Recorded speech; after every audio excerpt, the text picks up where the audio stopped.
Jemaat Tuhan dan selamat hari Minggu dan selamat beribadah bagi seluruh warga jemaat dan selamat datang Bapak Ibu yang baru pertama kali beribadah di Gereja Toraja Jemaat Rantepao. Tuhan Yesus memberkati.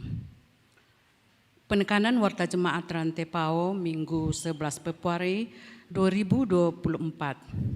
Pada poin nomor 3, kebaktian Rabu Abu dilaksanakan pada hari Rabu 14 Februari 2024 pada pukul 17 atau jam 5 sore atau sesudah pemilihan umum bertempat Gedung Gereja Jemaat Rantepao. Atas perhatian dan kehadiran warga Jemaat Rantepao diucapkan terima kasih.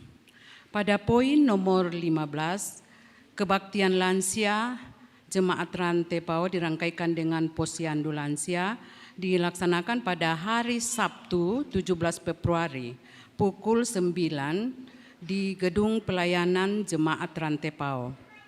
Atas perhatian dan kehadiran para lansia diucapkan terima kasih. Kemudian pada poin 17, ibadah PWGT di rumah Ibu Lukas Tibe, kelompok pelayanan 6 dilaksanakan pada hari Jumat 16 Februari 2024 pukul 16.30. Atas perhatian dan kehadiran anggota PWGT diucapkan terima kasih. Kemudian pada poin nomor 18, pelayanan baptisan kudus anak Grayson William Reynolds dan Georgina Anastasia Reynolds akan dilaksanakan pada hari Kamis 5 Februari 2024 pada pukul 10 di Gedung Gereja Toraja Jemaat Rantepao. Mohon dukungan doa warga Jemaat Rantepao. Kemudian pada poin ke-19, kelas katekisasi. Dalam rangka puncak pelayanan katekisasi akan dilaksanakan pada tanggal 16 sampai 18 Februari 2024. Tempat di Gereja Toraja Jemaat Lempo Poton.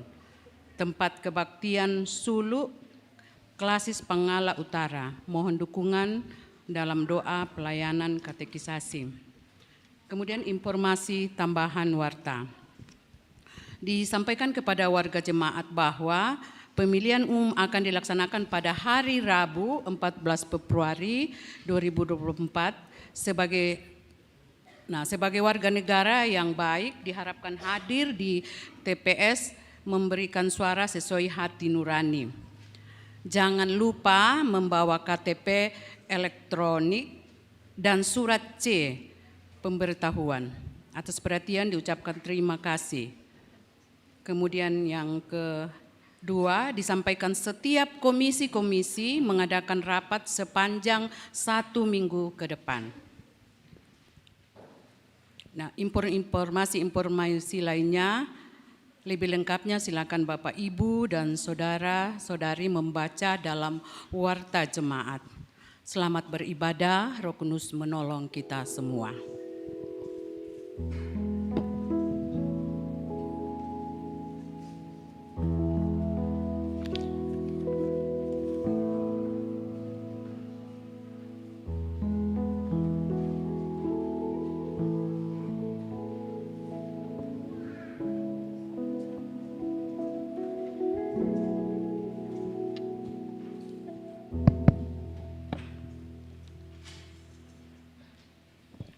Shalom Bapak Ibu Saudara sekalian.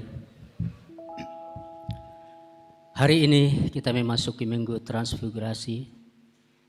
Secara harfiah, transfigurasi berarti perubahan rupa. Bahwa peristiwa Yesus dipermuliakan di atas gunung. Terjadi perubahan rupa sekaligus merupakan permulaan karya pelayanan penderitaan Yesus untuk menyelamatkan manusia yang berdosa. Karena itu, di Minggu Transfigurasi ini kita diajak untuk merenungkan kembali betapa besar kemurahan Allah terhadap kita. Karena kasih-Nya lah sehingga Dia merelakan dirinya menjumpai kita dalam keberdosaan kita, dan kasih-Nya yang begitu besar melayakan kita mengalami dan menyaksikan kemuliaan Tuhan. Mari kita bersama-sama muliakan Tuhan dari kidung pujian, masuk gerbangnya bersyukur dengan penuh pujian.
Kita ulang pujian ini dari depan. Masuk gerbangnya bersyukur.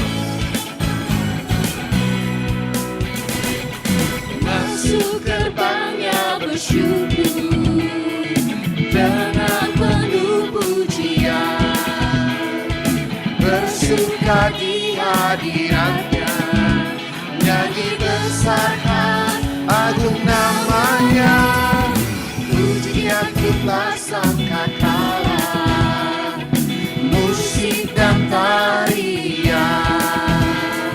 semua makhluk di bumi di surga dan senang hati akan pujian. Sebab Tuhan baik, sebab Tuhan baik, sebab Tuhan baik, anugerahnya kekal selamanya. Sebab Tuhan baik, sebab Tuhan baik, sebab Tuhan baik, anugerahnya kekal. Sebab Tuhan baik, sebab Tuhan baik. Sebab Tuhan baik, sebab Tuhan baik, sebab Tuhan baik, anugerahnya kekal selamanya. Sebab Tuhan baik, sebab Tuhan baik, sebab Tuhan baik, anugerahnya kekal selamanya. Saudara-saudara yang kekasih dalam nama Tuhan, kita laksanakan ibadah hari ini dalam satu pengakuan. Ibadah ini berlangsung dalam nama Bapa, Anak, dan Roh Kudus.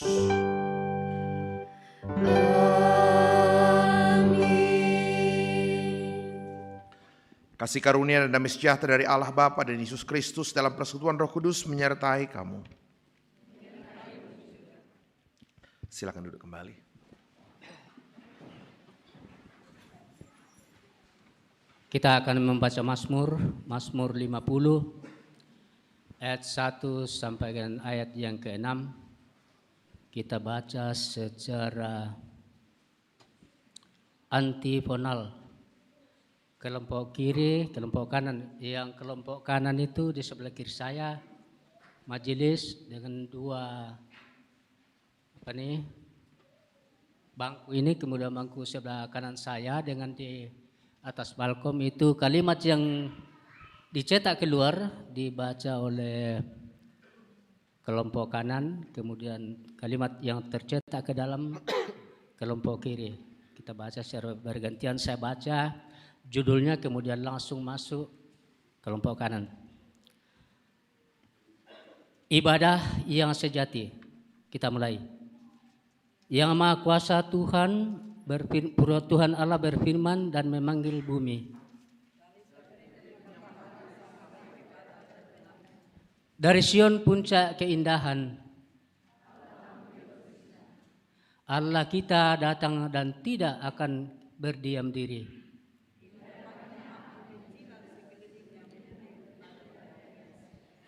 Ia berseru kepada langit di atas, bawalah kemari orang-orang yang kukasihi.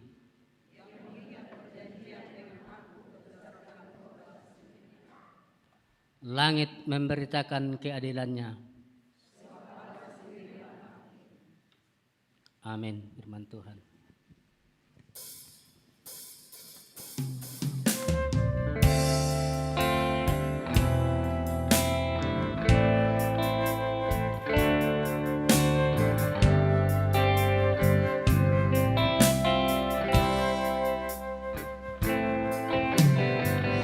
Tupang matua dawan mimin tu dea tapan kilang da Sion sya sundun kama baloang bangke panombanta tai anna mapakapa banglasae polai salunna mintu taunna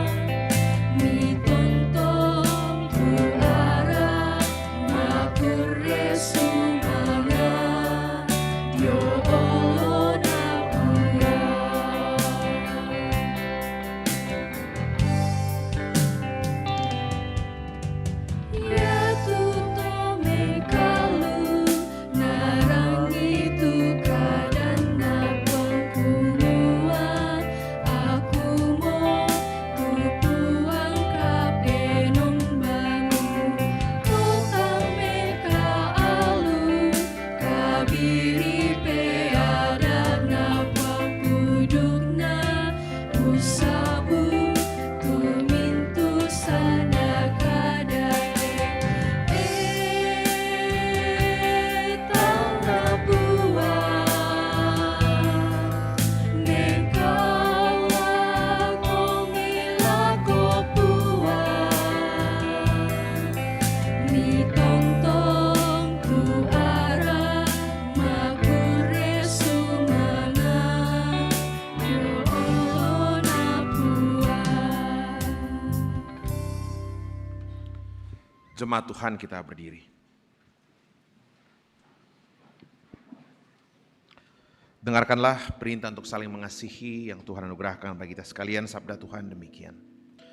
Aku memberikan perintah baru kepada kamu, yaitu supaya kamu saling mengasihi. Sama seperti aku telah mengasihi kamu, demikian pula kamu harus saling mengasihi. Dengan demikian, semua orang akan tahu bahwa kamu adalah muridku, yaitu jikalau kamu saling mengasihi. Demikian sabda Tuhan.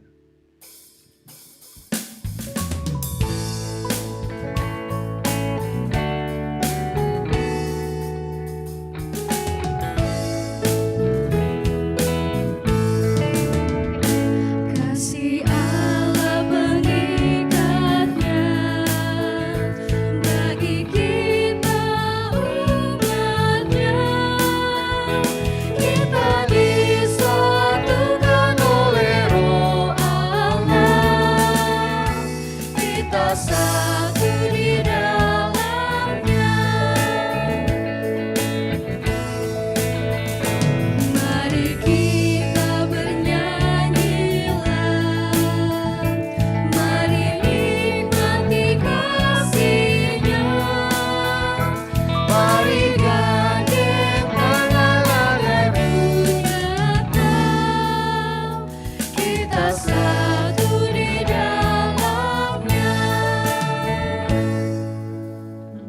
Silakan duduk kembali. Saudara-saudara yang kekasih di dalam Tuhan Yesus Kristus, mari kita datang mengaku segala dosa dan kesalahan di hadapan Tuhan. Kasihanilah aku ya Allah menurut kasih setiamu. Hapuskanlah pelanggaranku menurut rahmat-Mu yang besar. Bersihkanlah aku seluruhnya dari kesalahanku, dan tahirkanlah aku dari dosaku. Sebab aku sendiri sadar akan pelanggaranku. Aku senantiasa bergumul dengan dosaku. Terhadap engkau sajalah aku telah berdosa, dan melakukan apa yang kau anggap jahat. Supaya ternyata engkau adil dalam putusanmu, bersih dalam penghukumanmu. Sesungguhnya engkau berkenan akan kebenaran dalam batin, dan dengan diam-diam engkau memberitahukan hikmat kepadaku. Bersihkanlah aku daripada dosaku dengan hisop, maka aku menjadi tahir. Basuhlah aku, maka aku menjadi lebih putih dari salju.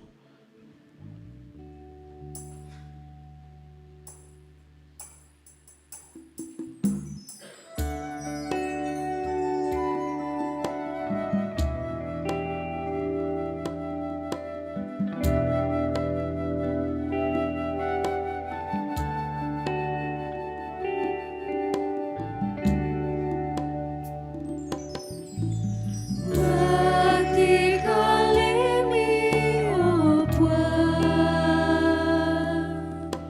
lembang tu salahku dami suale naibwa diomai olomi opwa pagari opwa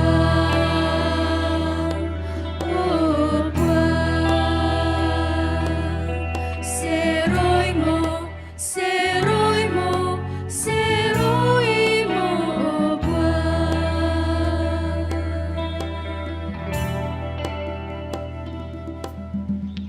inangku aku tumintu salahku ya tu salahku tonton yo lindoku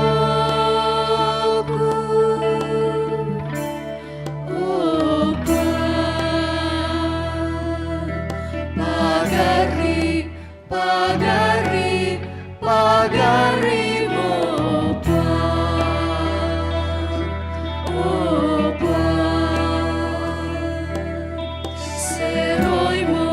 seroimo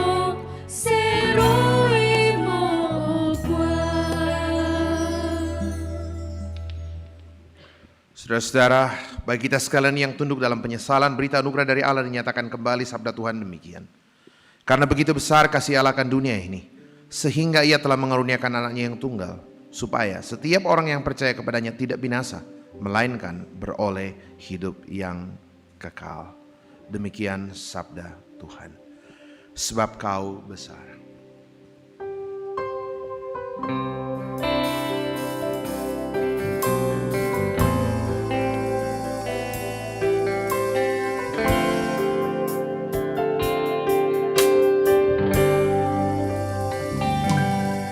Beri kemuliaan dan hormat,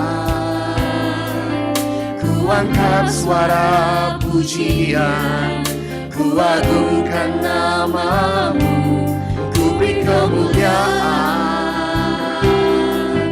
dan hormat, ku angkat suara pujian, ku agungkan nama-Mu, sebab Kau besar, perbuatan-Mu ajaib, tiada seperti Engkau,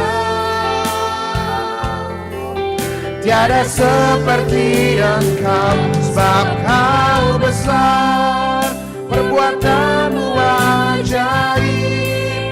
Tiada seperti Engkau, tiada seperti. Kita ulang pujian ini sekali lagi. Ku beri kemuliaan, ku beri kemuliaan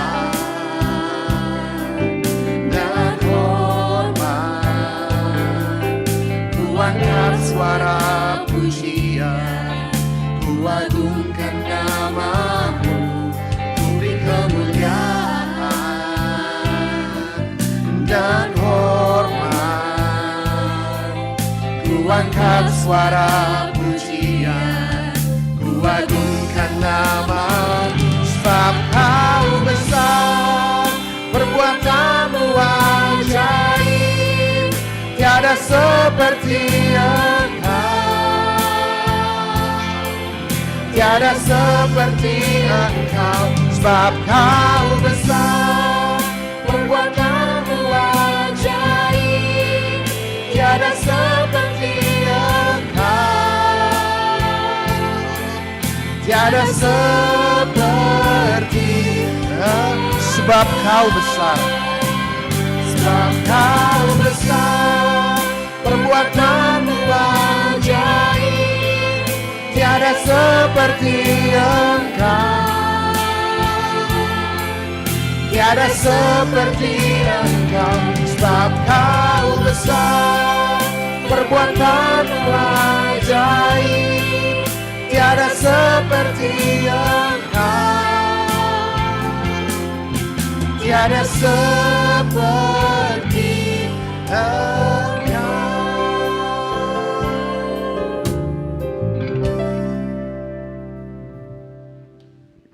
Sambil kita mempersiapkan persembahan kita masing-masing, kita diingatkan oleh firman Tuhan dari Mazmur 50 ayat yang ke-14. Persembahkanlah syukur sebagai korban kepada Allah, dan bayarlah nasarmu kepada Yang Maha Tinggi. Sambil pundi dijalankan, kita sambut dari kidung pujian, sungguh ku bangga Bapa punya Allah seperti Engkau.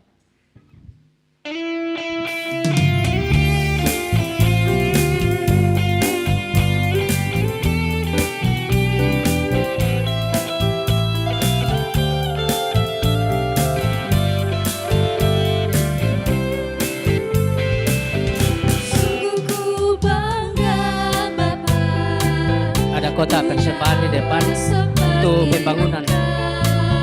Sungguh ku bangga Yesus atas segala pengorbananmu. Tak ingin aku hidup lepas dari kasih-Mu. Kasih-Mu menyelamatkan dan beriku pengharapan.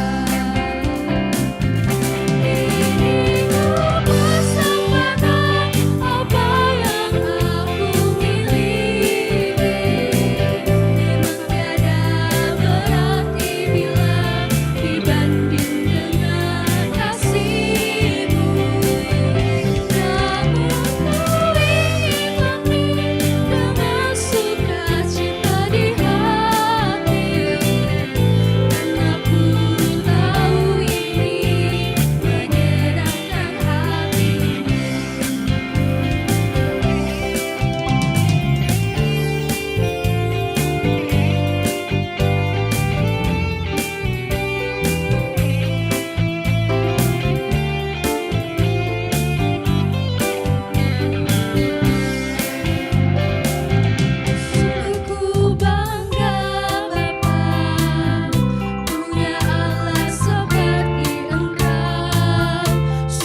Iya. Bapak Ibu, di dalam ibadah kita pada malam hari ini ada persembahan syukur dari anggota keluarga Jemaat Rantai Pau untuk pembangunan gedung pelayanan Jemaat Rantai Pau yang kita sudah sama-sama lihat masih banyak yang dibutuhkan. Kita uangkan. Pira mo? Tayo mo? Hah? Pira? Oh? Ba mana kuat eh? Pira? 50 pisan. Penduan? 50 penduan? Tayo mereka?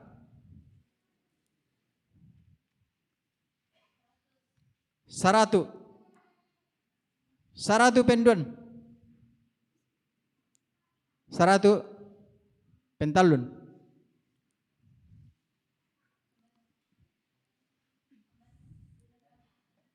Ya, kore semangat. Nah, persembahkan ungkapan syukur Sule. Wala ada katokon. Si misa hari itu untuk tenda bisa keluar gangkan deh. Ciri khas dan ladana toraya teh. Pira mau? Wah, udah. Dah 2 kilo kapang jatuh. Pira? Perto 50 ngina. 200 pentalun.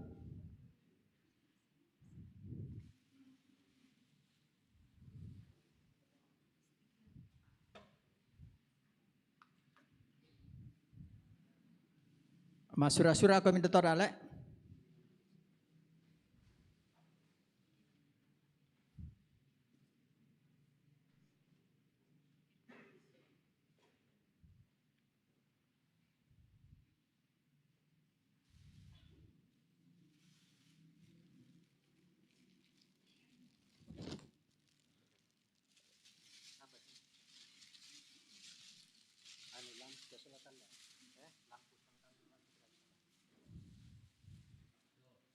Ya, lampu.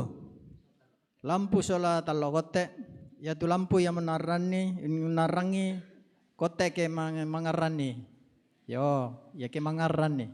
Yang namen talo tak apa toh, mangarampi. Ya, pira mau? Talo kote si sola lampu di pasi bawah memang mau. Pira mau?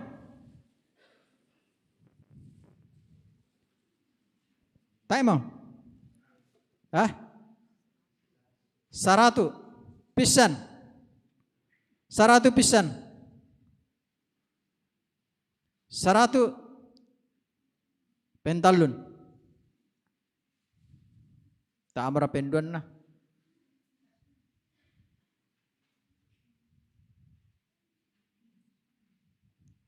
Oh ini apa? Oh. Pira mah? Oh budelan na ito ngina. Wada hindi ko taloman ko nalan. Oh. Taloman kampung ada. Pira mo?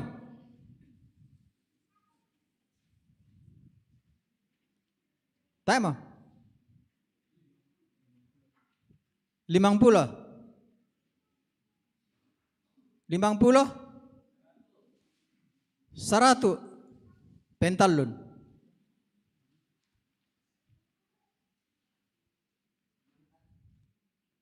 Angkai 5 mila.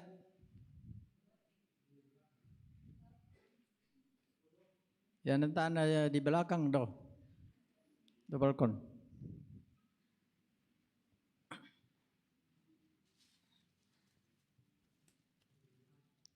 Ya nasumbang Ibu Sule untuk persembahan.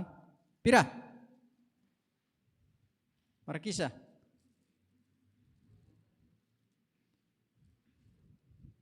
Markisa Belanda deh tak? Pira mo? Hah? Pira?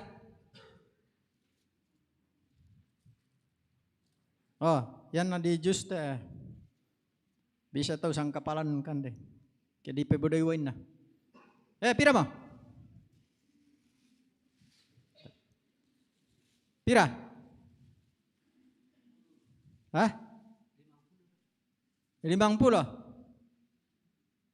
Pentalun. Kurang semangat Pak. Pira mo? Ditoleh. 50. Pentalun duka.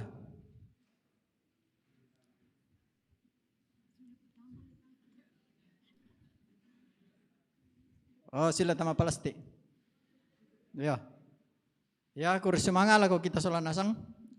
Tu pada nala katanan labir ka te pependa de doi te natura. Di kurang semangat buang pasakiki soal nasang.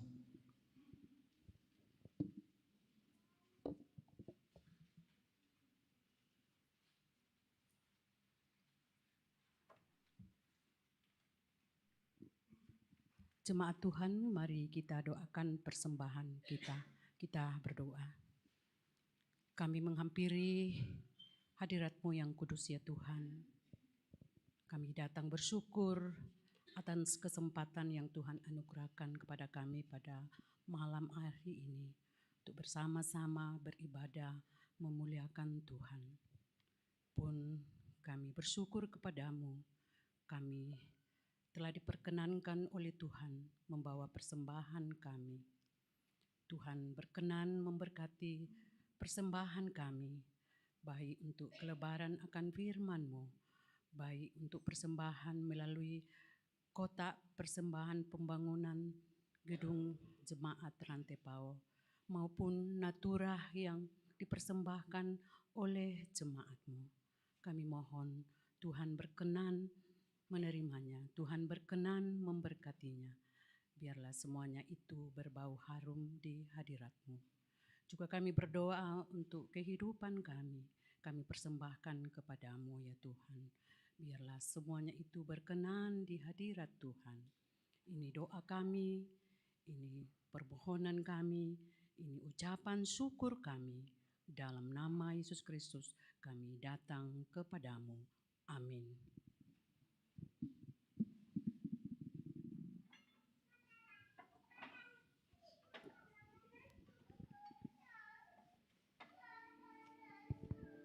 Sebagai nyanyian syukur persembahan, kita memuji memuliakan Tuhan dari Mazmur 116. Kurban syukur ya Tuhan terimalah.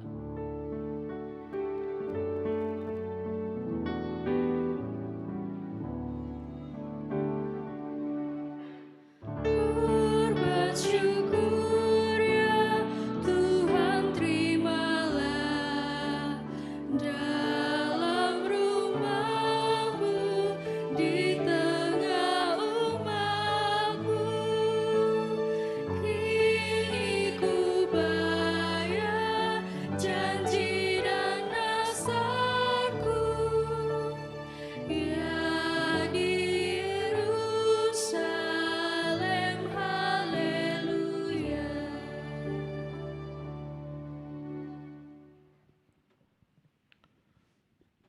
Saudara-saudara yang kekasih dalam Tuhan, kita akan bersama-sama membaca merenungkan firman Tuhan.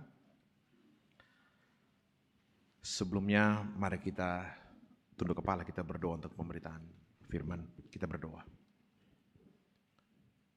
Terima kasih Tuhan, kami boleh melihat kasih Tuhan yang luar biasa di tengah-tengah kehidupan kami. Melihat bagaimana Engkau bekerja, menopang, menjaga, memelihara kami, dan menganugerahkan segala yang terbaik. Kami mau mendengarkan isi hati Tuhan hari ini. Dari istimewa untuk lebih mengenal bagaimana kemuliaan Tuhan itu hadir di tengah-tengah kehidupan kami dan menjadi hal yang terutama kami cari di dalam perjalanan kehidupan kami. Tolong hamba-Mu untuk menyampaikan apa yang Tuhan mau. Engkau berkenan menyapa kami melampaui segala kelemahan, keterbatasan, ketidaklayakan hamba-Mu. Ambil alih pemberitaan firman dari tempat ini Tuhan, kata demi kata, dan biarkan sabda Tuhan boleh ambil tempat yang terbaik di tengah-tengah kehidupan kami saat ini. Berbicaralah Bapa, berbicaralah. Nyatakan isi hati Tuhan buat kami sekalian. Di dalam nama anak Yesus Kristus kami berdoa, terpuji nama Tuhan. Amin.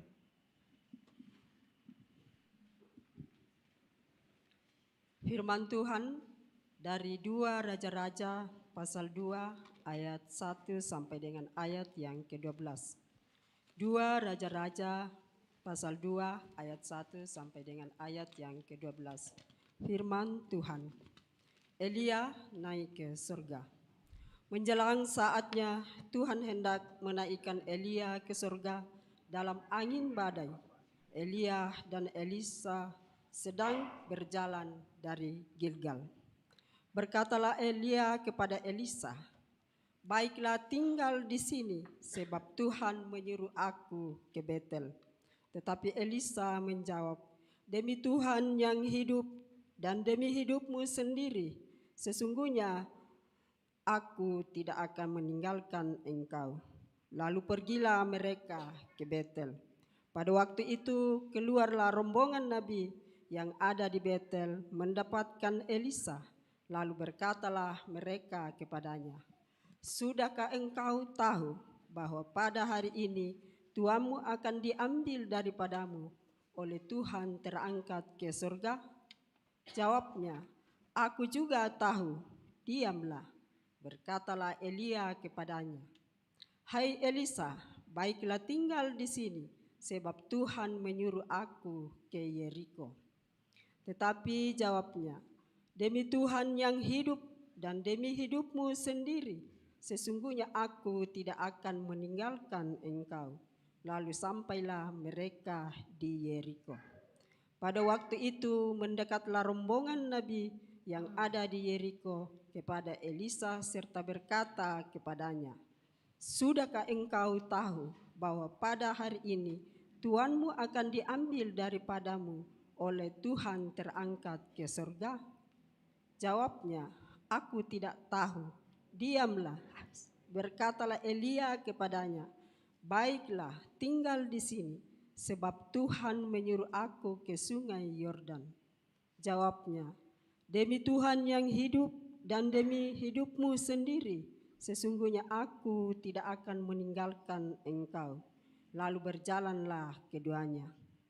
50 orang dari rombongan nabi itu ikut berjalan, tetapi mereka berdiri memandang dari jauh, tetapi keduanya berdiri di tepi sungai Yordan.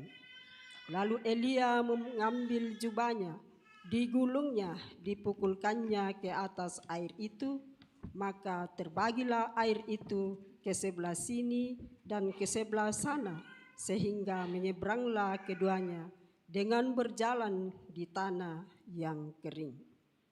Dan sesudah mereka sampai di seberang, berkatalah Elia kepada Elisa, "Mintalah apa yang hendak kulakukan kepadamu sebelum aku terangkat daripadamu."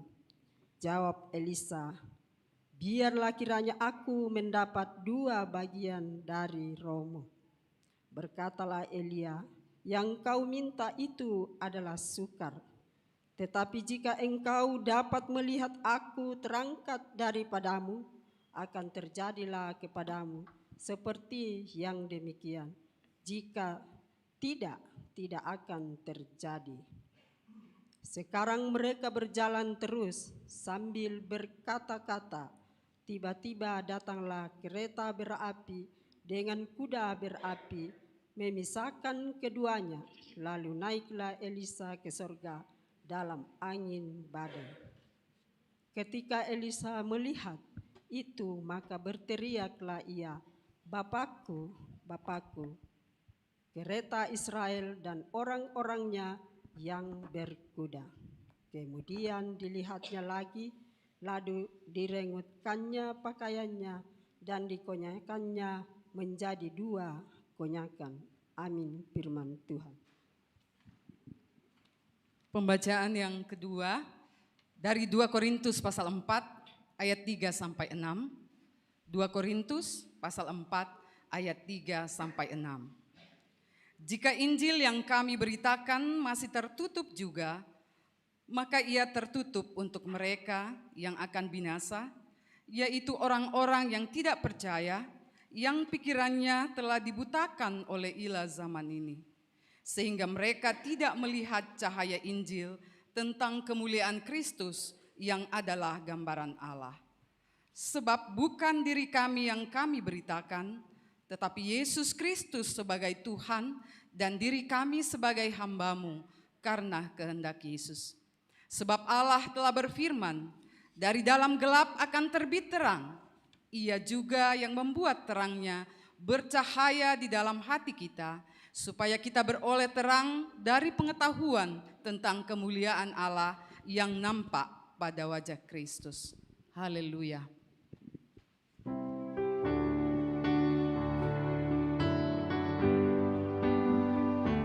Haleluya, haleluya, haleluya,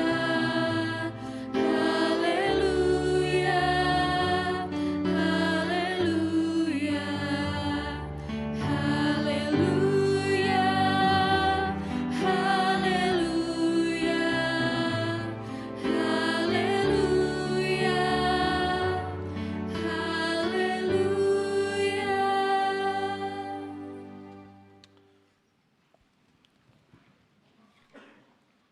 Saudara-saudara yang kasih dalam Tuhan, bacaan Injil hari ini dari Injil Markus pasal yang ke-9 ayat yang kedua sampai ayat yang ke-9. Injil Markus pasal yang ke-9 ayat 2 sampai ayat yang ke-9. Sabda Tuhan saya bacakan, kita ikuti dan dengarkan dalam hati demikian saudara-saudara. 6 hari kemudian Yesus membawa Petrus, Yakobus dan Yohanes, dan bersama-sama dengan mereka ia naik ke sebuah gunung yang tinggi. Di situ mereka sendirian saja. Lalu Yesus berubah rupa di depan mata mereka, dan pakaiannya yang sangat putih dan berkilat-kilat. Tidak ada seorang pun di dunia ini yang dapat mengelantang pakaian seperti itu. Maka nampaklah kepada mereka Elia bersama dengan Musa, keduanya sedang berbicara dengan Yesus. Kata Petrus kepada Yesus, Rabi, betapa bahagianya kami berada di tempat ini. Baiklah, kami dirikan 3 kemah, satu untuk engkau, satu untuk Musa, dan satu untuk Elia. Ia berkata demikian sebab tidak tahu apa yang harus dikatakannya, karena mereka sangat ketakutan. Maka datanglah awan menaungi mereka, dan dari dalam awan itu terdengar suara, inilah anakku yang kukasihi, dengarkanlah dia. Dan sekonyong-konyong waktu mereka memandang sekeliling mereka, mereka tidak melihat seorang pun lagi bersama mereka, kecuali Yesus seorang diri. Pada waktu mereka turun dari gunung itu, Yesus berpesan kepada mereka, supaya mereka jangan menceritakan kepada seorang pun apa yang telah mereka lihat itu sebelum Anak Manusia bangkit dari antara orang mati. Demikian Injil Yesus Kristus, kure sumanga puang.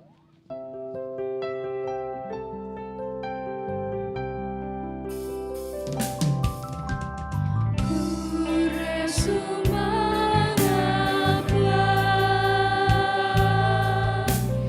kure sumanga puang, kure sumanga puang.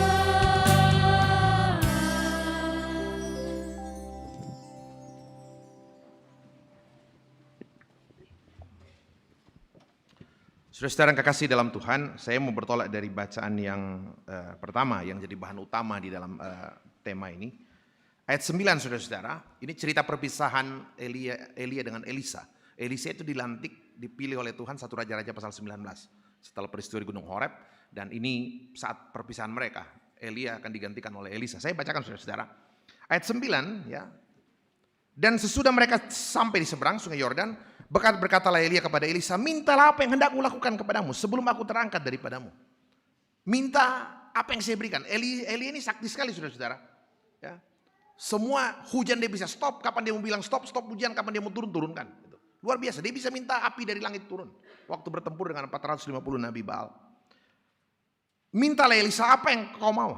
Jawab Elisa, biarlah kiranya aku mendapat 2 bagian dari rohmu. Saya minta 2 bagian dari roh Elia. Itu yang Elisa minta saudara-saudara. Pertanyaan mendasarnya gini, apa arti permintaan ini sebenarnya? Ya. Apa arti permintaan ini? Ketika Elisa diberikan kesempatan meminta, yang dia minta 2 porsi dari roh, 2 bagian double portion dari rohnya Elia. Saudara, kalau 2 porsi, nanti kalau Bapak Ibu baca di kitab Ulangan, 2 porsi itu hak anak sulung, gitu loh. Jadi ketika dia bilang bena 2 bagian, mau menjelaskan bahwa dia itu anak sulung yang akan melanjutkan pekerjaan itu. Ya, simpel, itu yang pertama. Tapi roh Elia itu bicara soal apa? Spirit Elia, karakternya Elia, semangatnya Elia.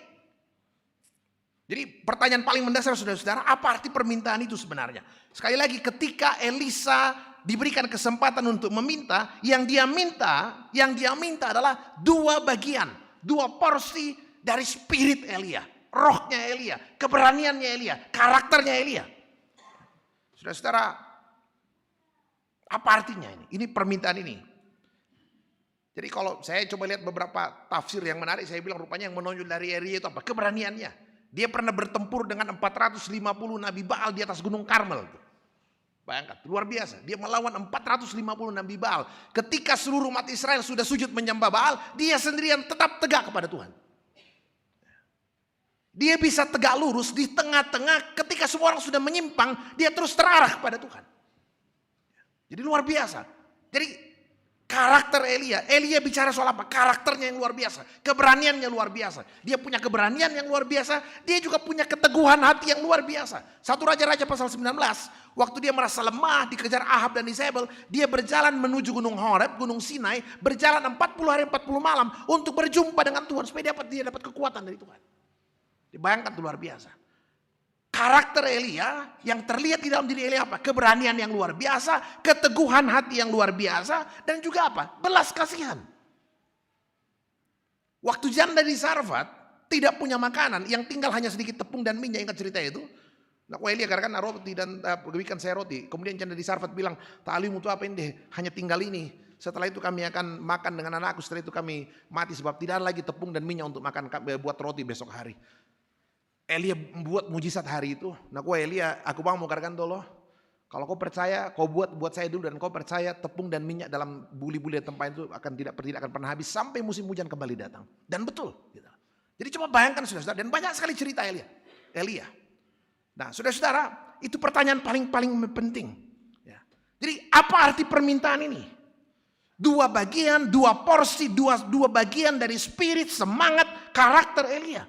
Saya bilang, kenapa itu yang diminta? Tidak banyak orang yang minta itu. Saya katakan saudara, tidak semua orang tahu apa yang terbaik untuk dirinya. Kalau kita dikasih kesempatan meminta, saya nggak tahu kita akan minta apa hari ini. Kita mau minta apa hari ini? Kan kalau dengar bacaan yang kedua tadi kan tidak semua orang bisa, dari surat Korintus tadi, tidak semua orang bisa melihat kemuliaan Tuhan.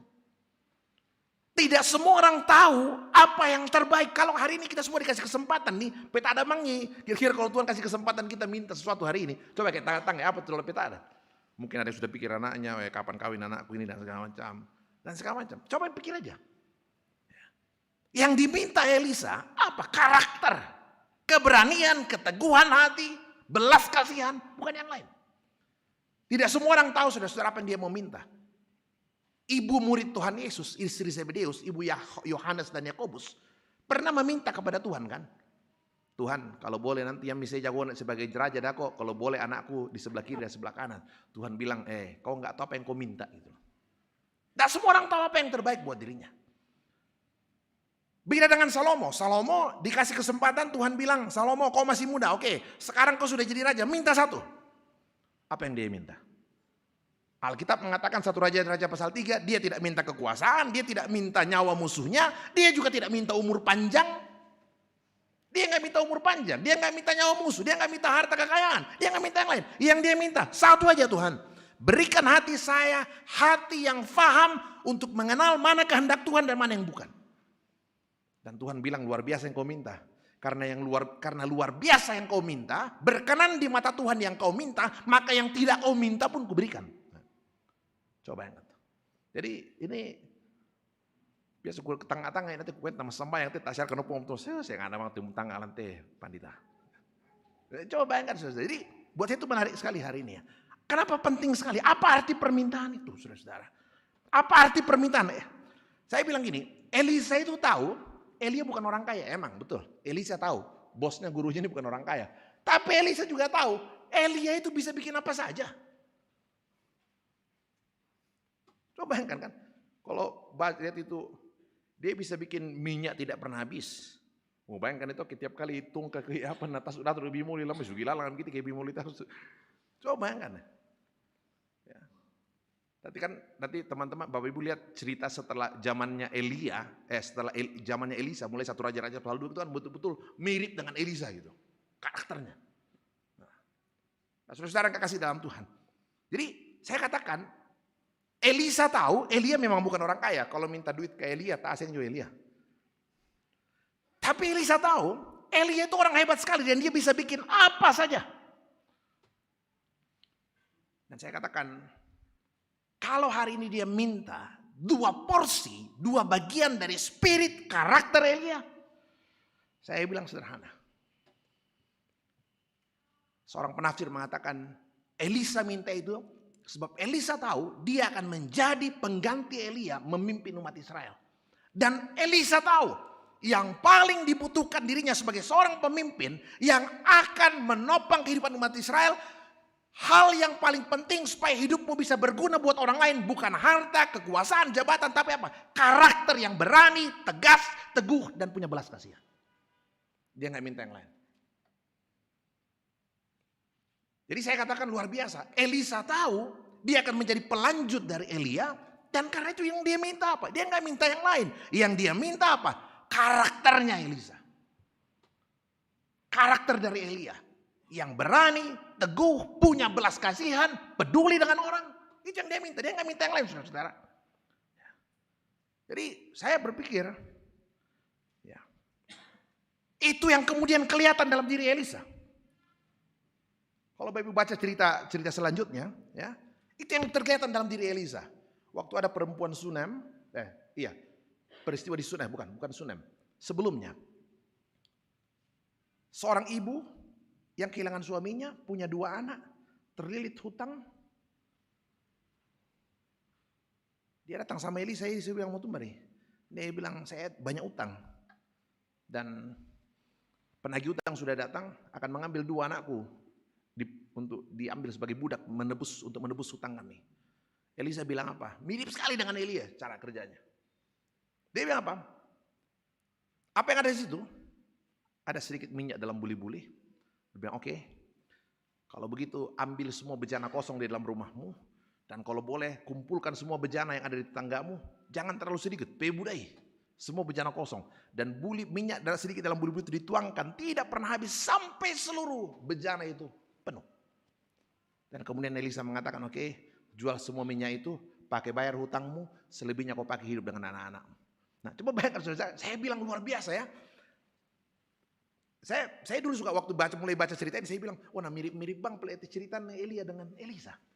Saya bilang ternyata apa? Kuncinya ada di mana? Di permintaan itu. Betul-betul dia minta yang dia minta kepada Elia bukan yang lain. Yang dia minta adalah apa? Berikan 2 porsi, 2 bagian dari karakter itu, spirit itu, roh itu. Jadi kalau ditanya kenapa itu yang diminta, sederhana saya katakan. Sebab apa? Itulah yang paling dibutuhkan oleh Elisa untuk kelanjutan pelayanannya ke depan. Elisa minta sebuah hal yang betul-betul penting buat dirinya. Dan saya bilang gini, kalau Elisa berani minta itu, satu juga halnya. Sebab apa? Dia sudah hidup dengan Elia. Elia ini dikejar-kejar Raja Ahab dan Ratu Izebel. Dan toh hidupnya aman saja gitu loh. Jadi saya katakan, kalau kemudian Elisa berani minta itu, sebab apa? Dia juga punya satu keyakinan, memang itu yang paling penting. Karakter seperti itu. Bukan relasi dengan raja, bukan yang lain. Tapi yang paling saya butuhkan adalah apa? Karakter yang mencerminkan betul-betul kehadiran Tuhan. Elisa sudah lihat bagaimana Elia hidup. Dikejar Ahab, dia selamat. Dikejar Ratu Izebel, dia selamat. Dia tidak ada takutnya. Elisa sudah melihat dengan begitu jelas. Yang menentukan kehidupan kita. Bukan harta, jabatan dan semua. Tapi betul-betul adalah kehadiran Tuhan sendiri. Nah saudara-saudara kekasih di dalam Tuhan Yesus Kristus. Saya nggak tahu ya. Orang ini kan selagi masa tenang, tapi orang bilang bukan masa tenang, masa tegang. Dan contohnya si Pendo mau kandidata, aku apa itu didata tuh? Abang tumbang kandidata didata. Saudara, saya betul ini persoalan ya. Mau bilang gimana? Nah kiri kanan kita mau cerita, yang mana tuh data nah cerita aku kuai. Sanggang kita apa tuh? Saudara, saya coba bilang gini sama teman. Ada teman bilang, wah mana Pak Pendeta di bawah mau kan teh? Kok urusanmu sama nih. Cuma saya tahu uang itu tidak akan mengubah apapun dalam hidupmu. Tidak akan mengubah apapun. Coba cek, dikasih 1 juta, yang dulu dikasih 5 tahun lalu jadi apa barang itu? Nggak jadi apa-apa. Nggak jadi apa-apa. Tapi satu yang pasti saya bilang, orang yang data dirimu, tim-timnya semua, orang yang masukkan namamu di komputer, tahu betapa harga dirimu hanya sekian ratus ribu rupiah, dia tahu. Uang tidak mengubah hidupmu, yang orang tahu hari ini adalah nilaimu sekian. Dan besok lusa saya bilang, kalau ada orang mau mempertaruhkan, kalau orang mempercayakan hartanya ratusan juta miliaran rupiah, apa mungkin dia percayakan kepada dirimu? Nggak mungkin. Karena pasti dia tahu, nah kau 500 ribu rupiah harga integritasmu. Nggak mungkin saya bilang. Yang saya tahu, itu tidak mengubah apapun. Nggak mengubah apapun. Ada teman lucu-lucu karena gua pira daftar pemilih dia tuh Pak Pendeta. Nah gua sekian 10 ribu. Oh Natal lu bukan sirim putih, nah 80 ribu. Gua udah tuh aku jauh nanti.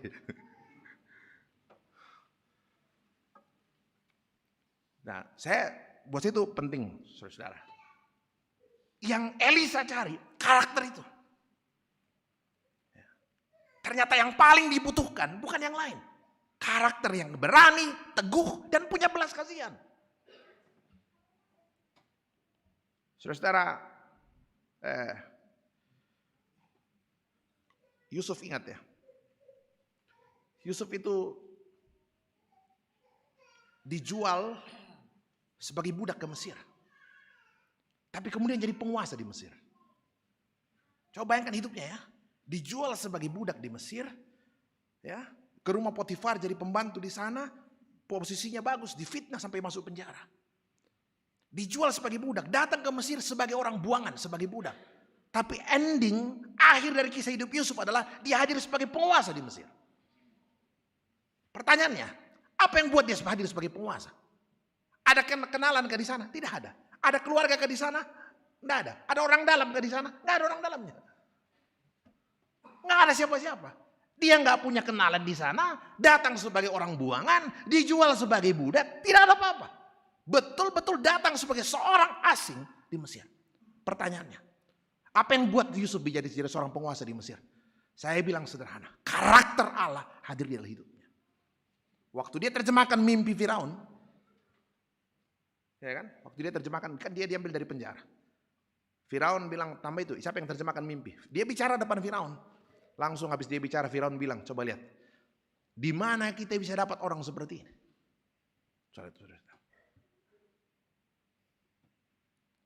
Yang buat dia bertahan, yang buat dia kokoh, apa? Karakter hidup sebagai seorang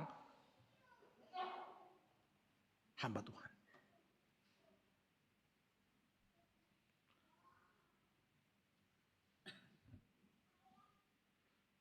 Biasa tolong pusing aku kue deh. Saya biasa teman-teman di DPRD kuku kue deh. Lah sudah share kata sing mudah kutu ke gila itu. Ini PR kita semua Bapak Ibu Saudara. Nah saudara-saudara yang kekasih di dalam Tuhan Yesus Kristus. Elisa beroleh yang dia minta. Buktinya apa? Waktu dia pulang, dia ambil bajunya Elia, dia pukul Sungai Yordan terbelah. Persis seperti yang dikerjakan oleh Elia. Tapi satu hal yang menarik Bapak Ibu Saudara. Satu hal yang tidak bisa dilupakan adalah Elisa itu tidak tiba-tiba berada pada posisi diberikan kesempatan meminta. Kalau lihat cerita ini, saya lagi yang Elisa minta Tuhan berikan. Kan Dia bilang, oke, kasih saya 2 porsi dari rohmu. Elia mengatakan, oke, tidak, ini sukar, sulit nih.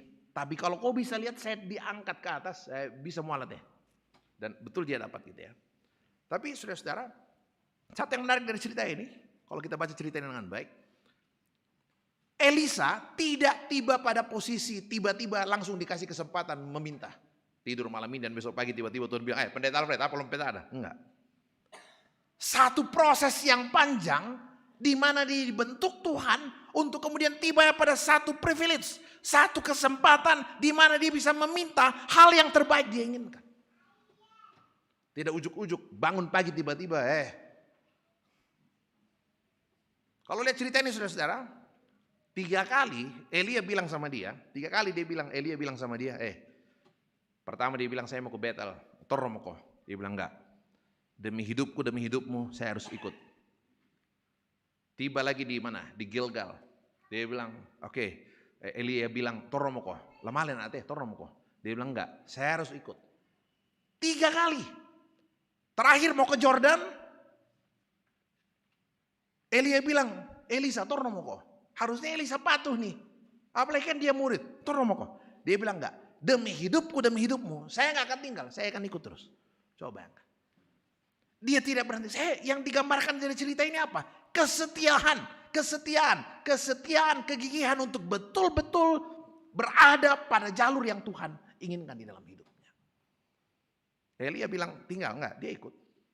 Dia ikut terus. Jadi saya katakan luar biasa. Setiap orang diizinkan menyaksikan kemuliaan Tuhan, tapi dia butuh kesetiaan, keyakinan untuk percaya bahwa memang dia sedang berada pada jalur yang Tuhan kehendaki. Tidak semua orang percaya Elia akan naik ke sorga. Tidak semua orang percaya. Kalau Bapak Ibu baca perikop ini, waktu Elia habis diangkat ke sorga, sebagian orang mengatakan sama Elisa, ini ada 50 orang. Lo kok mindak itu Elia yang itu doh, jangan-jangan napin tim yang pomomu tuh do singki. Elisa bilang, naladen orang, kok enggak, lo bawa kumdak di batu manirono tuh. Elia doh. Baca perikop. Jadi tidak semua orang percaya. Tidak semua orang percaya pada peristiwa. Jadi saya katakan, ketika Elisa, kan dia ketemu orang ya, dia bilang, orang tanya, Mutani Syar, kamu itu papamu, Eli akan diangkat naik ke surga. Iya, saya tahu, enggak usah bicara. Gitu. Ketemu lagi orang, Mutani Syar, kamu diangkat langsung surga tuh papamu. Oke, saya tahu. Dan dia ikut terus. Nah saudara-saudara, tidak semua orang percaya bahwa Eli akan diangkat di surga. Elisa terus ikut Elia, disuruh tinggal tidak mau, dia konsisten ikut terus apa yang Tuhan mau dalam hidupnya. Sebab apa? Dia percaya ujung dari perjalanan Elia adalah apa? Kemuliaan Tuhan. Jadi saya katakan, untuk orang bisa melihat kemuliaan Tuhan, dia butuh keteguhan hati. Kegigihan. Untuk terus sabar. Ada orang mengatakan, menanti waktu Tuhan itu buang-buang waktu. Saya bilang enggak. Menanti Tuhan menyatakan kemuliaan itu membentuk karaktermu menjadi pribadi yang lebih sabar, lebih tangguh. Kalau Bapak Ibu ingat ya, perempuan Kanaan. Yang anaknya kerasukan setan, dia minta terus. Sampai semua orang bosan mendengar di samping kiri kanannya. Dia teriak, Tuhan sembuhkan aku, Tuhan sembuhkan aku. Tuhan diam. Apakah dia berhenti? Marah, tinggalkan Tuhan enggak. Dia terus minta, Tuhan sembuhkan aku. Tuhan diam. Apa dia marah? Tidak. Dia terus minta, Tuhan sembuhkan anakku. Tuhan diam. Yang marah siapa? Murid-murid. Mari ikut kau ini maleh. Tuhan diam, dia minta terus. Murid-murid marah, dia minta terus. Terakhir, Tuhan jawab enggak enak. Tuhan sembuhkan anakku. Tuhan bilang, saya hanya diutus buat orang Israel. Kau perempuan Kanaan. Tidak patut kasih roti buat anjing. Tuhan jawab, Tuhan diam. Giliran Tuhan jawab, Tuhan kasih jawaban yang gak enak. Apakah dia berhenti? Tidak.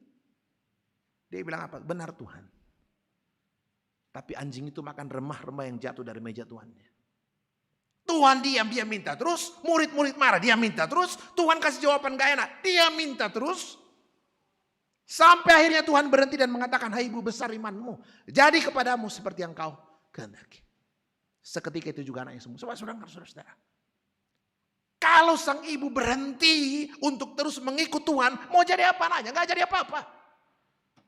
Tapi sang ibu percaya. Dia percaya saya berdoa kepada Tuhan yang benar. Saya percaya saya berdoa kepada Tuhan yang mendengar. Saya percaya saya berdoa kepada Tuhan yang peduli. Saya percaya saya berdoa meminta kepada Tuhan yang pasti mau memulihkan. Jadi saya bilang saudara-saudara, kemuliaan Tuhan saya bisa lihat ketika apa? Saya punya kesabaran untuk menanti. Punya kesetiaan, kegigihan untuk menanti bagaimana Tuhan menjawab. Saudara-saudara, Elia betul naik ke sorga kan? Buktinya apa? Ketika Yesus dimuliakan di Gunung Tabor, ada dua wajah. Injil Markus tadi toh, ada dua wajah. Wajah siapa? Musa dengan Elia. Orang tanya Pak Pendeta, kenapa Musa dengan Elia dua tampil di apa? Samping kiri kanan. Apa persamaannya Musa dengan Elia? Saya bilang dua-duanya memang orang yang sangat hebat. Nabi Israel yang memimpin Israel yang luar biasa. Kalau mau cari sama yang lebih mendekat, dua-duanya tidak jelas kuburannya. Nah, Elia terangkat hidup-hidup ke sorga. Kalau Musa, di mana kuburannya Musa? Kitab Ulangan mengatakan dia meninggal seorang diri ya di Gunung Nebo saat Israel masuk ke negeri Kanaan. Di komari Musa tidak mambela samne.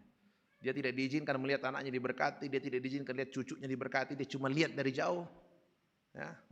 Kitab Ulangan mengatakan Musa mati di Gunung Nebo dan kemudian dimakamkan oleh para malaikat. Gak ada yang lihat kuburnya Musa. Saya bilang, tidak apa-apa jadi kalau tidak ada yang lihat kuburnya. Meskipun di bumi tidak jelas kuburnya, di sorga jelas tempatnya kan. Nah, yang repot kalau di bumi jelas dan di sorga tidak jelas. Jadi orang bilang, orang bukti. Jadi cerita kemuliaan di atas gunung, pemuliaan Tuhan, Musa dan Elia tampil itu betul-betul menegaskan keyakinan Elisa. Mau menegaskan apa yang Elisa minta, betul. Dan dia percaya. Nah saudara-saudara, apa yang Elisa minta itu terwujud. Dan saya buka beberapa teks terkait Elisa, saya pikir luar biasa ya. Yang paling menarik itu ceritakan bagaimana kemuliaan Tuhan hadir. Itu dalam dua Raja-Raja pasal 4. Ketika ada cerita maut di dalam kuali, ya, waktu itu masa kelaparan di Gilgal, Elisa mau kasih makan banyak orang. Tak tahu apa. Terpaksa disuruh murid-murid pergi potong apa saja yang ada di halaman gitu ya. Ada seorang dari mereka pergi keluar, dia potong mintu bang, daun nala ditolok dan segala macam. Tidak ada yang lain. Mereka masukkan di dalam kuali. Nanti baca 2 Raja-Raja pasal 4. Saya bilang susi pelit ya. Ini potret dari kemuliaan Tuhan ketika dia hadir dalam hidup kita. Ketika semua sudah dimasak, diramu, ditaruh dalam kuali, diangkat ke meja, siap orang makan. Tapi ingat cerita waktu itu, maut dalam kuali di Gilgal. Seorang murid mencoba, baru dia coba sedikit langsung dia teriak, oh ada maut. Ada racun yang mematikan di dalam makanan ini. Bapak Ibu lihat, kalau ada makanan yang beracun, yang dibikin apa? Dibuang apa dipanaskan?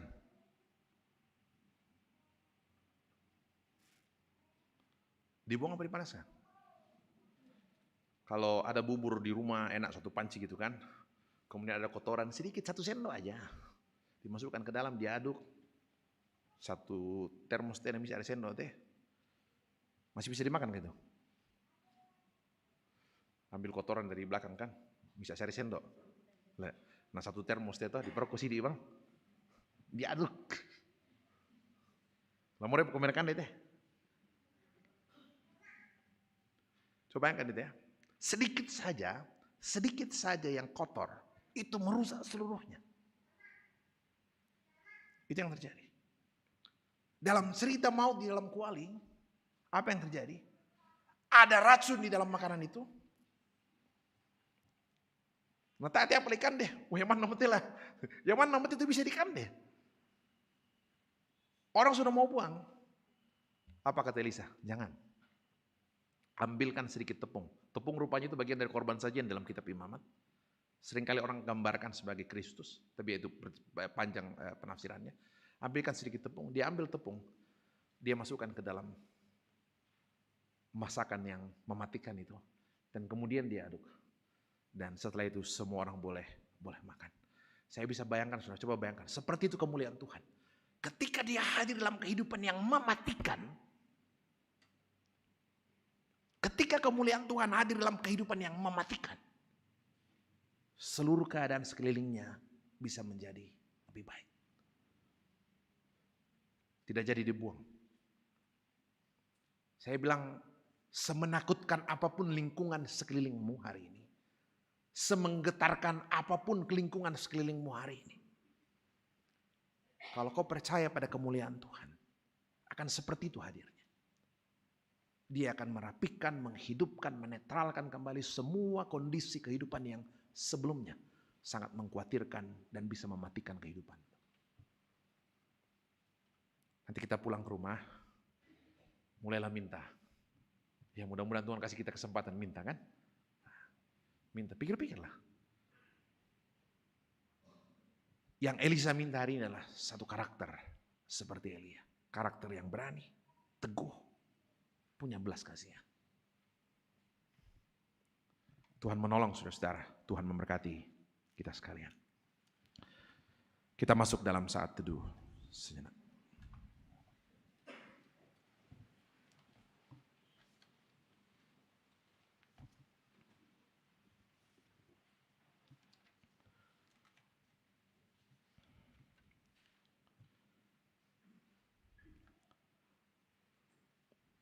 Biarkan kehidupan kami memancarkan kasih dan kemuliaan Tuhan. Biarkan kehidupan kami boleh menyaksikan bagaimana Engkau bekerja di tengah-tengah kehidupan kami dari waktu ke waktu. Berikan kami keteguhan hati, keberanian, belas kasih. Berikan kami kehidupan yang sungguh boleh memancarkan kasih dan kemuliaan Tuhan.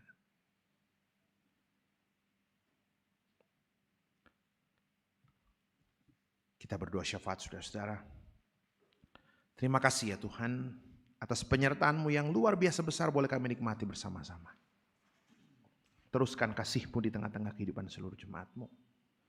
Lawat mereka secara pribadi di tengah-tengah kehidupan yang Tuhan karuniakan. Jumpai mereka di tengah-tengah keluarga dalam usaha pekerjaan yang Tuhan karuniakan. Perkenankan mereka mengalami perjumpaan yang sungguh dengan Tuhan. Terima kasih Bapa di sorga. Engkau berikan kekuatan. Engkau berikan kesehatan terbaik. Dan untuk anak-anak kami dalam segala keberadaan mereka, pendidikan mereka, harapan-harapan mereka ke depan, mencari pekerjaan, Tuhan anugerahkan segala yang terbaik. Cukupkan apa yang mereka butuhkan Tuhan. Dan Engkau berkati dalam semua kelanjutan kehidupan ke depan. Kami terus berdoa Tuhan untuk orang-orang tua kami dalam usia mereka yang lanjut. Tuhan menolong mereka. Sebagian dari mereka tidak bisa lagi beraktivitas, tidak bisa hadir bersekutu bersama-sama dengan kami. Tangan kasih setia Tuhan menolong dan menopang. Terima kasih Bapa di sorga. Kami ingin berdoa untuk sejumlah kegiatan pelayanan akan berjalan di tengah-tengah jemaat-Mu Tuhan. Kami berdoa untuk rencana baptisan kudus bagi anak kekasih Grayson William Reynolds dan Georgina Anastasia Reynolds yang akan dilaksanakan pada hari Kamis 15 Februari di Gedung Gereja Jemaat Rantepao. Tuhan menolong, memungkinkan semuanya boleh berjalan dengan baik dalam kasih setia Tuhan. Kami juga berdoa untuk beberapa kegiatan lain, penyelesaian pembangunan gedung pelayanan. Tuhan menolong dan memberkati. Cukupkan apa yang menjadi kebutuhan, kami merindukan pada waktunya gedung pelayanan boleh selesai dengan sebaik-baiknya. Kami juga ingin berdoa Tuhan untuk beberapa kekasih kami yang sakit dan berada di rumah sakit atau di rumah mendapat perawatan. Kami berdoa untuk Bapak Oni Alolinggi, Ibu Marta Lobo, Nenek Pedi, Bapak Eliezer, Bapak YM Sarira, anak Dedek Novit Senolinggi, Ibu Maria Sareang, Nenek Eka, Ibu Olesus Galuh, Ibu Elizabeth Majati, Nenek Levi, Ibu Neni Rido di Rumah Sakit Elim, Ibu Penatua Miss Kepangemanan juga di Rumah Sakit Elim, dan mungkin beberapa dari mereka yang tidak sempat kami sebutkan satu persatu. Tangan kasih setia Tuhan melawat, menganugerahkan kesembuhan pemulihan bagi mereka. Juga kami ingin berdoa bersyukur bersama dengan beberapa kekasih kami yang boleh berulang tahun hari ini atau dalam sepanjang minggu ke depan ini. Nama-nama mereka ada di dalam warta jemaat Tuhan. Kami berdoa bersyukur bersama mereka. Engkau sempurnakan segala sukacita mereka dalam usia yang bertambah. Mereka terus melihat bagaimana Engkau menopang, menyertai perjalanan kehidupan mereka ke depan. Terima kasih Tuhan atas segala pimpinan-Mu. Kami juga berdoa secara khusus Tuhan untuk kehidupan bangsa dan negara kami. Kami berada di tengah-tengah perjalanan proses pemilihan umum. Masa-masa kampanye telah usai dan hari Rabu mendatang 14 Februari warga Indonesia akan melaksanakan pemilihan umum. Kami berdoa Tuhan, biarlah semua rangkaian acara pemilihan umum ini berjalan dengan baik. Kami mohon kasih karunia Tuhan. Campur tanganlah. Kami mohon suasana yang kondusif Tuhan karuniakan. Suasana yang tenang. Dan biarkan pada waktunya. Pemimpin-pemimpin bangsa ini. Presiden, wakil presiden yang Tuhan kehendaki. Anak-anak-Mu yang akan duduk sebagai wakil rakyat di DPD, DPR, RI, DPRD Provinsi, dan DPRD Kabupaten. Juga Tuhan tetapkan seturut dengan kasih karunia Tuhan. Kami mohon Bapa, peliharakan bangsa ini.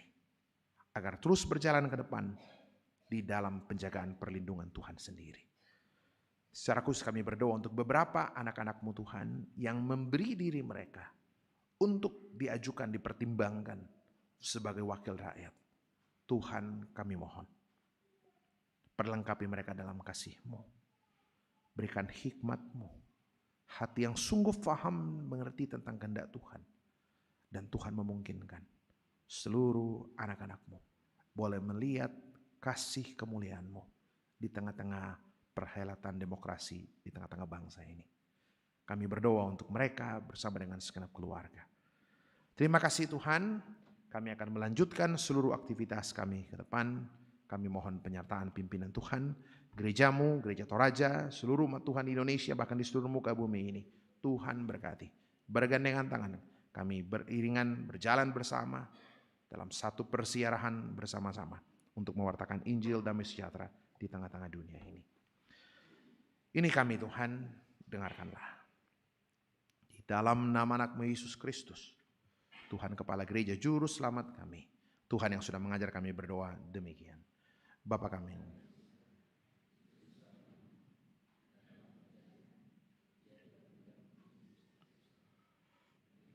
pada hari ini, ampunilah kami akan kesalahan kami, seperti kami juga mengampuni orang bersalah. Jangan bawa kami ke dalam pencobaan, tapi lepaskan kami daripada yang jahat. Karena Kau yang punya kerajaan dan kuasa dan kemuliaan sampai selama-lamanya. Amin. Jemaat Tuhan, kita berdiri. Dengarkanlah petunjuk hidup baru sabda Tuhan demikian. Sebab Allah yang telah berfirman, dari dalam gelap akan terbit terang. Ia juga yang membuat terangnya bercahaya di dalam hati kita, supaya kita beroleh terang dari pengetahuan tentang kemuliaan Allah yang nampak pada wajah Kristus. Demikian sabda Tuhan. Semusim berlalu, namun Kau selalu pelihara.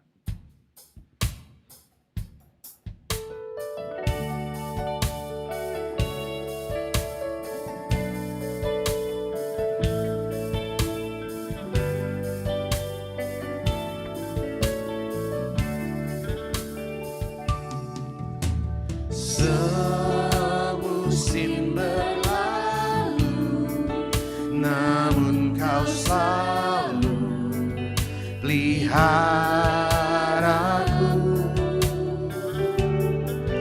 Kasih dan setiamu tak pernah layu. Kita ulang sekali lagi dari depan. Semusim berlalu, semusim berlalu, namun Kau selalu peliharaku. Kasih dan setiamu tak pernah layu. lebih luas dari samudra, lebih luas dari samudra. Kebaikan-Mu Bapa takkan habis di hidupku, lebih tinggi dari cakrawala, tak terbatas kasih-Mu. Sungguh ku Kita ulang pujian ini sekali lagi dari tempat.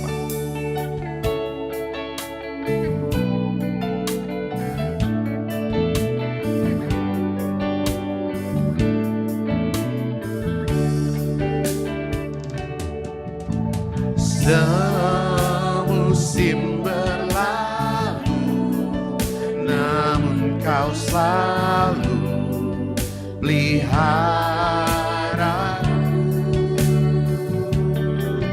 Kasih dan setia-Mu tak pernah layu, lebih luas dari samudra, lebih luas dari samudra. Kebaikan-Mu Bapa takkan habis di hidupku, lebih tinggi dari cakrawala, tak terbatas kasih-Mu. Sungguh ku lebih luas dari samudra, lebih luas dari samudra. Kebaikan-Mu Bapa takkan habis di hidupku, lebih tinggi dari cakrawala, tak terbatas kasih-Mu. Sungguh ku bersyukur.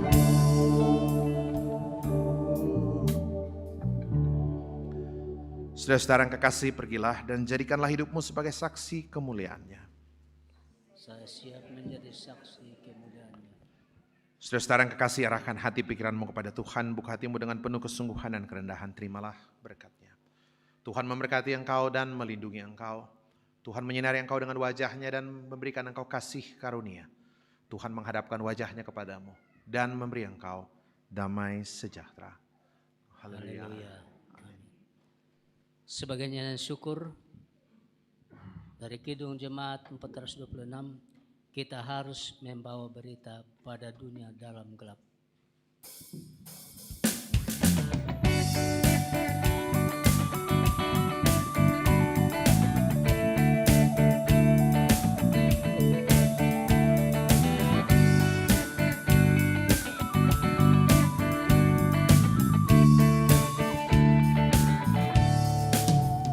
Kita harus membawa berita pada dunia dalam gelap.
Demikianlah ibadah kita pada malam hari ini. Tuhan memberkati kita semua.